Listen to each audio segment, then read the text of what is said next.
El trazo errante. Recibimos de nuevo a Alicia Perris. Has estado protagonizando nuestro marcapáginas de esta semana y hoy vuelves con la noticia de una recuperación maravillosa de obras de arte. Sí, de obras de arte en Florencia. Se conmemoran los 50 años de la enorme inundación del Arno. El Arno, el río que pasa por el Ponte Vecchio, desbordó y se estropearon muchísimas obras, fallecieron personas, fue un verdadero desastre, ¿no? Y había dentro de ese material perdido o estropeado que se recuperó, había mucha obra judía que vamos a contar. Muy bien. ¿Cómo has accedido a esta información? Bueno, ahora lo voy a contar. Vale. Yo lo que quería recordar, como no, es el síndrome de Stendhal, ya que hablamos de Florencia. Esperemos que los oyentes no se queden pasmados, como el rey.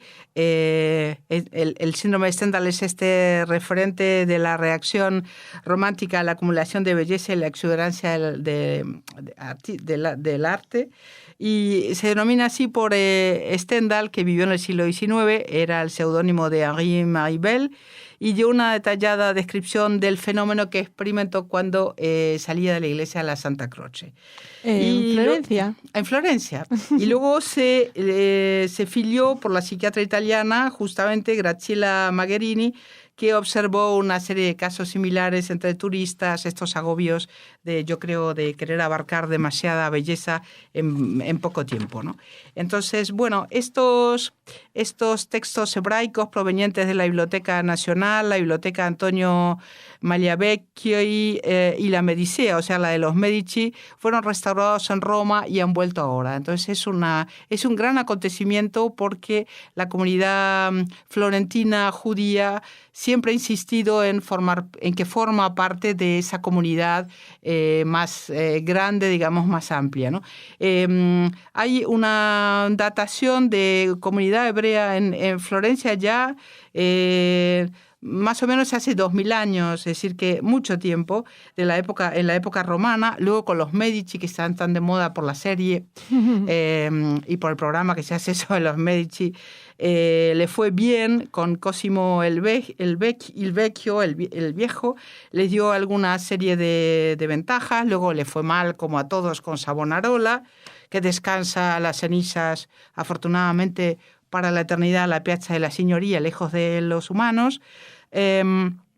Con Cosimo I, Cosimo aprovechó para recoger hebreos que venían de España, de Portugal, aunque Cosimo III los trató mal porque era muy católico y no quería que los cristianos y tal se unieran con los hebreos, ¿no? En el siglo XV. Sí, más o menos en el siglo XV. La vida cultural y social de estos judíos vuelve a mejorar con mucho más vigor alrededor de 1738, en que digamos que el siglo de las luces llega a través de los Lorena. Y con la unidad de Italia en 1859 es la total emancipación y es en este momento que la comunidad hebrea florentina vive su periodo de mayor esplendor, teniendo ventajas del papel que Florencia siempre tuvo como capital cultural. Y luego el rabino Samuel Hirsch Margulies inauguró y durante 32 años fue director del Colegio Rabínico ya en 1899, que era un verdadero centro cultural del hebraísmo italiano al inicio del Novecento. Hay unas revistas muy importantes, la Revista Israelítica, la Semana Israelita. Florencia también lo pasa mal en la época del Holocausto. Y muchos florentinos acogen a italianos el otoño, que vienen de otras partes. Y, sin embargo, a pesar de la buena voluntad de todos, hay 248 hebreos, entre los cuales el rabino Natán Casuto, que son deportados. Estoy contando esto no para hacer tiempo, sino porque Quieres resaltar la importancia de la presencia judía en Florencia, claro. Claro, las obras de arte no aparecen de la nada. Uh-huh. Y quería también decir, si puede ser, que la comunidad cuenta hoy más o menos unos 1000 inscritos residentes en Florencia. y que la presidenta es Sara Cividali, una señora que fue nombrada en 2012. Bueno, a partir de ahí, ¿qué es esto de la inundación de Florencia del 66, del cual se conmemoran 50 años? No es la primera vez que el río desborda y crea una auténtica ola de barro con una enorme crecida del Arno, que ya habían tenido lugar en el 1333, en 1547, en 1557 y 1844. Y esta crecida fue a partir del 2 de noviembre, o sea que digamos, conmemoraría... La recordamos estos días. Estos días también, bueno, religiosos también para los cristianos. Y fue la noche del 3 al 4 de noviembre que el Arno rompe todas sus, digamos, sus contenciones, invade el célebre Ponte Vecchio y las tiendas y se convierte todo en un gran pantanal de lodo. Y no se soluciona esto de una manera o de otra, sino 2 días más tarde. Bueno, hay que decir que los socorros llegaron de toda Italia y los voluntarios, los famosos Mad Angels, los ángeles del fango en italiano, bueno, le angeli del fango en italiano, que ayudaron generosamente para salvar lo posible y ayudar a que las cosas, los objetos llegaran a restauración. Se ha construido una estela para recordar su acción, y en Estados Unidos el senador Kennedy, como no los Kennedy, anunciará en televisión la creación del CRIA, Comité para el Rescate del Arte Italiano, bajo el patronato suyo y el de Jacqueline Kennedy. Uh-huh. Bueno, todo glamour, esta introducción. Todo glamour. Bueno, se cuenta con 50.000 familias sin hogar, 15.000 coches destruidos, 6.000 tiendas estropeadas. El agua llegó al Batistero, al Palazzo Vecchio, a la catedral. La Biblioteca Nacional Central de Florencia ve cómo sus colecciones se destruyen o se estropean por cientos de miles de volúmenes. Y el Fondo Etrusco del Museo Arqueológico Nacional destruido. Wow. La iglesia de la Santa Croce pierde casi el crucifijo de Cimabue. Y los muebles, los frescos y la biblioteca y sus 90 rollos de la Torá de la gran sinagoga de Florencia sufrieron lo indecible. Este conjunto fue restaurado gracias a las contribuciones de muchas comunidades judías de Italia y del mundo entero. Ay, no necesitábamos a los Kennedy, ¿no? No, la verdad es que no. Bueno, esta exposición se llama Las aguas se calmaron. Es muy poético. Sí. Va del 27 de octubre hasta el 27 de enero, o en francés, las aguas se retiraron. Y dicen los expertos, después de 50 años, por fin tenemos la posibilidad de demostrar el apego a nuestra ciudad con un patrimonio fundamental restaurado que da testimonio de la cercanía de la comunidad judía a la tradición y a la historia de Florencia, declaró Renzo Funaro, de la Fundación para el Patrimonio Cultural Judío, que coordinó la iniciativa con un representante de la Biblioteca Nacional con sede en Florencia. Entonces son el 50 aniversario de estas inundaciones de 1966, donde, como decíamos, pinturas, otros objetos que tenían los museos, las bibliotecas, las iglesias, las colecciones privadas se estropeó en algunos casos para siempre. Entre el patrimonio judío deteriorado había 95 Sifrei Torah, de las cuales 3 solamente se pudieron salvar, y 15.000 libros, de los cuales 8.000 se han conservado. Es decir, que el desastre fue importante, así como cientos de objetos rituales, muebles y vestimentas.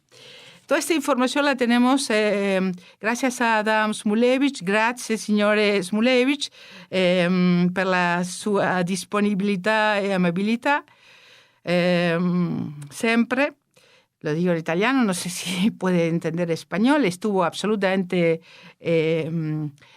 dedicado a que nuestra radio pudiera sacar esta información. Se lo agradecemos muchísimo desde aquí. Grazie tante. Entonces, él cuenta que han sido recuperados y revalorizados bajo la iniciativa de la Fundación para los Bienes Culturales Hebraicos o Hebreos en Italia, junto con la Biblioteca Nacional Central, con la contribución determinante del ente Caja de Ahorro de Firenze. Los volúmenes restaurados permitirán, a partir de ahora, profundizar la historia multisecular de la comunidad judía florentina y su contribución al progreso cultural y económico de la ciudad, en el cual muchos personajes famosos dejaron la marca.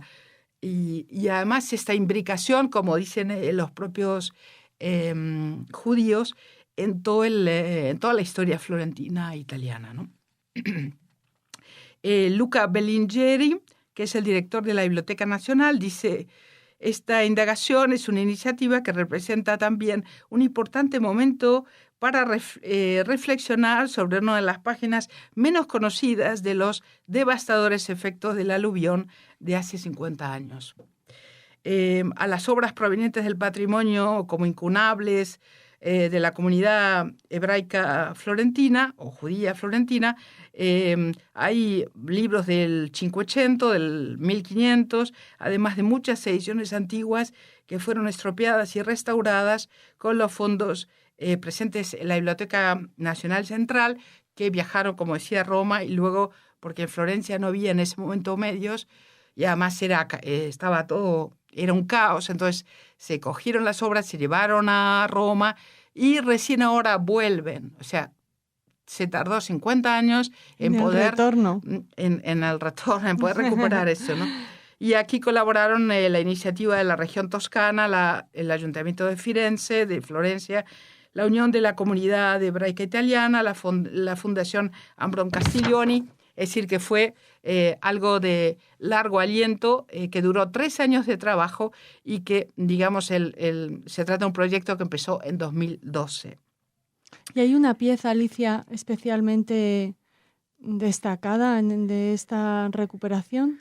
Bueno, a mí no, cuando hablo del todo el legado judío, muchas veces me parece un poco fútil, un poco frívolo hablar de una pieza, porque eso es típico de los grandes coleccionistas privados que tienen un poco alguna joya, como estoy pensando en la Dama del Armiño, que costaba 10 euros ir al Prado solo para ver la Dama del Armiño.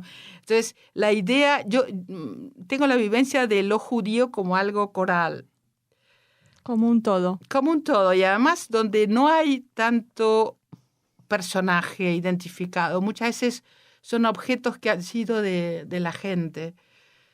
Entonces, creo que debe interpretarse como algo disponible y como algo que ha pasado de mano en mano con la tradición, con los de padres e hijos, abuelos, y allí está, ¿no? Entonces, creo que la joya es el esfuerzo que se ha podido hacer, la disponibilidad enorme de siglos de los florentinos para coger todo lo que sea arte, que buen trabajo les trajo a los Medici y a otros, salvarlo, conservarlo y que lo judío fuera distintivo, pero parte del todo. Yo creo que eso es lo que hay que valorar en esta propuesta. Muchísimas gracias por habernos traído esta noticia, la recuperación de esta valiosísima recuperación, y te esperamos como siempre en tu radio, en Radio Sefarad. Un saludo para todos. Adiós.